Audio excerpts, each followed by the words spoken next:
Assalamualaikum warahmatullahi wabarakatuh. Perkenalkan, nama saya Zakiha Sabila dengan NIM 18 19 10 40 10 65. Apa sih pseudo listening itu? Pseudo listening dapat dijelaskan secara mudah dengan contoh seperti ini. Ketika si A ingin menceritakan sebuah permasalahannya dengan menceritakan kepada si B, pastinya si B itu akan memusatkan perhatiannya kepada si A untuk mendengarkan permasalahan yang akan diceritakan. Pada saat si B telah menemukan titik permasalahan si A, secara tidak langsung perhatian si B itu akan teralihkan kepada objek lain, sehingga terjadi kepura-puraan mendengarkan terhadap cerita si B. Si B itu tetap mendengarkan, tetapi tidak benar-benar menyerap apa yang diceritakan oleh si A mengenai permasalahan tersebut. Jadi begitu.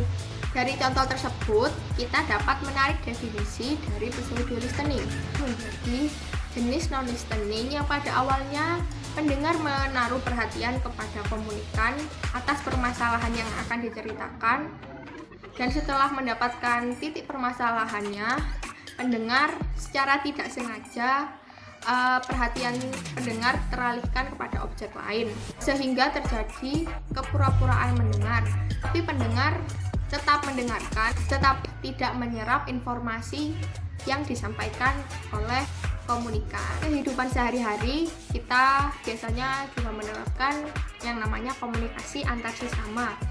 Biasanya di komunikasi itu kan pasti ada yang menjadi pseudo listeningnya.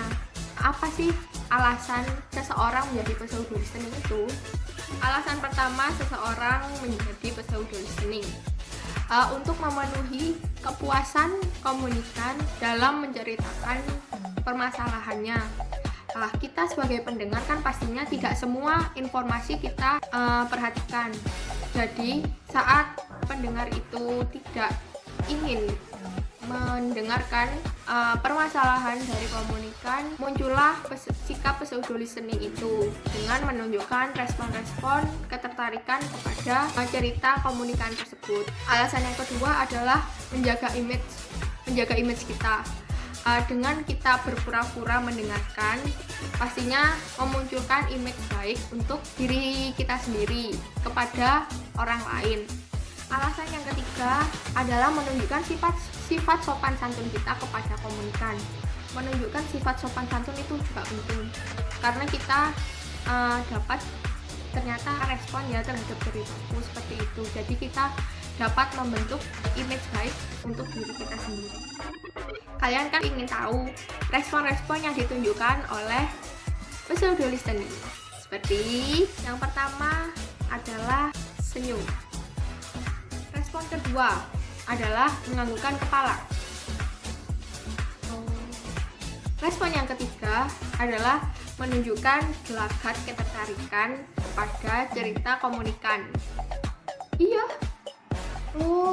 Dari semua yang sudah disebutkan, dari alasan dan respon, pastinya banyak sekali contoh-contoh yang dilakukan para pseudo listening. Contoh yang saya ambil dari pseudo listening ini biasanya terjadi saat perkuliahan di kelas. Pastinya kita jika memilih tempat duduk, pastinya tidak diambil yang bagian depan, pastinya yang bagian tengah sampai ke belakang. Kenapa?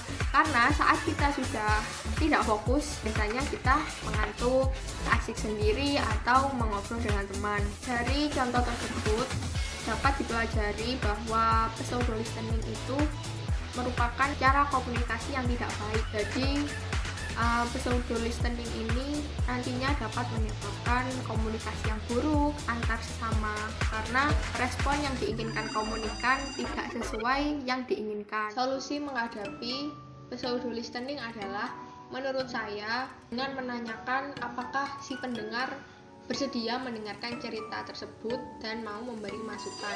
Jika kita tidak menanyakan terlebih dahulu, takutnya terjadi pseudo listening yang mana kita tidak harapkan. Terima kasih atas perhatiannya.